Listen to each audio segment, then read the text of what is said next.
ఎక్కడ పడితే అక్కడ వైఎస్ఆర్ కాంగ్రెస్ పార్టీ శ్రేణుల మీద దాడులు చేయడం, ఆస్తి నష్టాలు కలగజేయడం, భౌతికంగా వాళ్ళ మీద దాడులు చేయడం, హత్యలు చేయడం, ఆఖరికి ఒక శాసనసభ్యుల కింద మంత్రుల కింద పనిచేసినటువంటి వాళ్ళ ఇళ్ల మీదకి పంపించి నిప్పు పెట్టి ఇల్లుని తగలబెట్టేటటువంటి కార్యక్రమం కూడా చేస్తా ఉన్నటువంటిది ఈ పెద్ద మనుషులు కాదా అని చెప్పని అడుగుతా ఉన్నాం.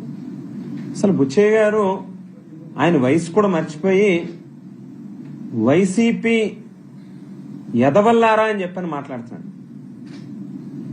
మీరు అన్నటువంటి పదానికి మేము 4 అనగలం, మీరు వెదవల్లారా అని అంటే వెదవల్లారా అని చెప్పని అనగలం.